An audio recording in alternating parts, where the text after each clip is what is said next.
Miskien wag jy dat God 'n deur vir jou oopmaak, terwyl hy wag dat jy optree in die gesag wat hy reeds in jou gevorm het. Dis tyd vir vroue met waagmoed. Kuier saam met my, Marina Meiburg, uit God se woord. Goeiedag, liewe luisteraar. Welkom by Vroue met Waagmoed. God het 'n nuwe dag aan ons geskenk en hy wil ons lei in elke oomblik van hierdie dag. Ek wil met jou saamkuier oor iets wat ons eintlik goed ken. Beide in ons persoonlike lewe, maar wat ons ook raak sien by ander mense. Soos jy weet, bid ons. En dis reg so, vir geleenthede, vir oop deure, vir voorsiening, en dat God ons sal seën. Ons openbaar ons hart aan God in gebed.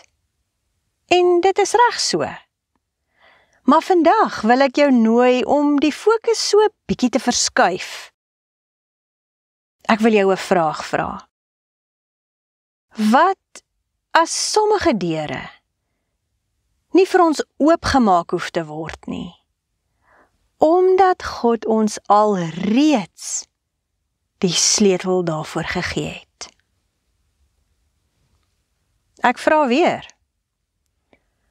Wat as sommige deure nie vir ons oopgemaak hoef te word nie, omdat God alreeds vir ons die sleutel daarvoor gegee het? Dink 'n bietjie hieroor. Wat as die karakter, geloof, wysheid, vaardighede en ook die insig wat God oor jare reeds in ons lewens en harte gekweek het, juis die dinge is wat ons toerus om self die deur oop te sluit en binne te gaan? Daarmee saam wil ek net kwalifiseer dat ek nie sê of impliseer dat ons God nie moet vertrou nie, maar op ons eie stoom moet lewe nie. Ons moet binne sy wil die waagmoed aan die dag lê om proaktief aan te beweeg deur dit wat hy ons in voorberei het. Dit waarmee hy ons geloof gebou het, ons kennis verbreed het en ook in volwasse laat word het. Kry ons 'n voorbeeld hiervan in die Bybel? Natuurlik. Josua is vir ons 'n mooi voorbeeld hiervan. Op God se bevel het Moses Josua opgelei om sy opvolger te wees. Deur baie seisoene, uitdagings, konflik, probleme en persoonlike vorming, het God Josua onder Moses se hand gevorm, luister mooi, om die sleutel na die beloofde land te wees. Dan na Moses se dood, praat God self met Josua in Josua 1 vers 6.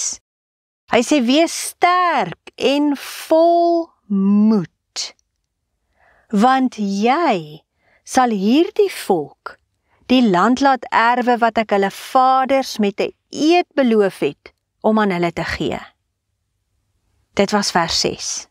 Vers 9 sê God weer, het ek jou nie beveel nie, wees sterk en vol moed, wees nie bevrees of verskrik nie, want die Here jou God is met jou, oral waar jy heen gaan. Begin jy my gedagtegang sien? Kom ons kyk vir 'n oomblik na Josua se leierskap. Onthou, ons het vers 6 en vers 9 gelees. Nadat God met hom gepraat het, sit hy nie en wag dat die deur oopgaan nie, maar hy gee dadelik die volk opdrag in vers 11. Ons het 6 gelees, 9 en nou vers 11. Dis dadelik.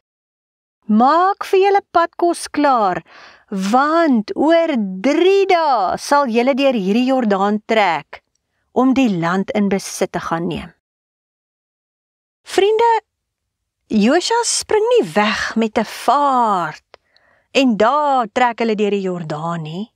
Nee, hy berei die volk eerste voor, om gereed te maak, en toe gebruik hy die sleutels van vorming in sy hand.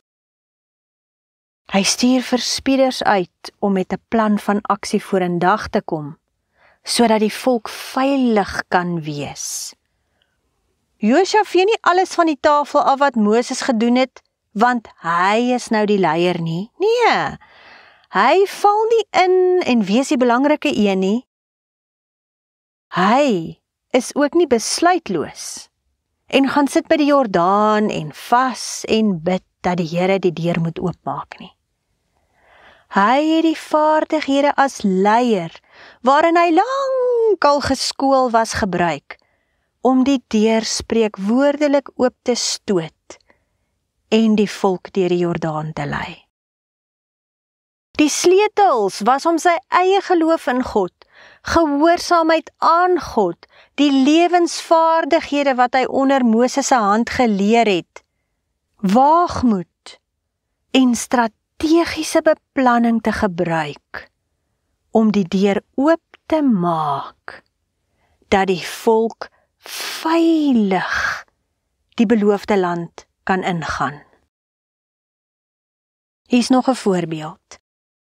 Ester is 'n nederige, godvreesende en dapper jong meisie, met 'n hart propvol van waagmoed. Sy het geweet dat God haar in haar posisie geplaas het, nie vir haarself nie, maar ter wille van haar volk. Sy kon, as nuwe koningin, haar skoonheid en haar posisie en die feit dat die koning haar liefgehad het, misbruik, om 'n punt te bewys en haar sin af te dwing. Maar die geestelike opleiding, volwassenheid, wysheid en geloof wat sy reeds deur 'n tyd van voorbereiding in haar hand gehad het, lei haar na 'n strategiese skuif om haar volk te verlos. Ons kry haar strategie in Ester 4 vers 16. Gaan versamel al die Jode wat hulle in Susan bevind, en vas ter wille van my. Moet 3 dae lank, dag en nag, niks eet of drink nie. Ook ek en my diensmeisie sal so vas, al is sy die koningin. Daarna sal ek na die koning gaan, al is dit teen die wet. As ek so moet omkom, kom ek so om. Vriende, miskien wag jy dat God die deur vir jou oopmaak, terwyl hy wag dat jy optree in die gesag wat hy reeds in jou gevorm het oor 'n lang tyd. Ek en jy word dag na dag, stap vir stap, deur Heilige Gees gevorm. Die Gees lei ons deur ervarings wat ons geduld leer, ons geloof bou, ons insig verbreed en ons liefde vir ander verdiep. Wanneer ek en jy dan by deure kom, wat ons dalk 'n bietjie bang maak, is dit nie om ons te laat struikel nie, maar om ons te wys dat die gereedskap, die inwoning van Heilige Gees en goddelike krag reeds binne in ons is. Ons hoef net die sleutel wat reeds in ons hand is te gebruik, met geloof en gehoorsaamheid aan God natuurlik. So vandag wil ek jou uitdaag. Moenie net wag nie. Partykeer is dit nodig en is ons in 'n seisoen van wag. Maar dit is nie die fokus van vandag se boodskap nie. Vandag se boodskap wil hê jy moet proaktief wees. Staan vasberade op in geloof en in wysheid wat jy reeds verkry het. Kyk na die sleutel in jou hand. Jou geloof, jou wysheid, jou karakter, jou lewensvaardighede en jou ervaring. Gebruik dit. Ja, die deur kan intimiderend lyk, jou selfs bang maak.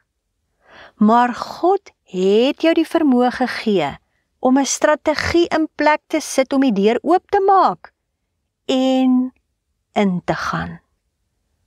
Hy het jou nie net voorberei om die sleutel te hê nie, maar ook om aan die ander kant van daardie deur te lewe en te floreer. So vertrou Heilige Gees binne in jou. En dan stap jy in nederigheid en afhanklikheid van God oor na die ander kant van die deur. Ek groet jou vandag uit Ester 4 vers 14, die B-gedeelte. En daarmee wil ek jou aanmoedig vir jou eie deur. Mordegai het vir Ester gesê, en wie weet of jy nie juis vir 'n tyd soos hierdie koninklike status verkry het nie. Vriend, jy ken jou lewe. Jy ken jou situasie. Jy weet wat se sleutels jy in jou hand het. En jy weet waar is die deur. So mag Vader jou spesiaal seën en jou vul met waagmoed om die deur wat voor jou is binne te gaan, in sy krag, in sy genade en deur sy wysheid. Ons kuier volgende week verder.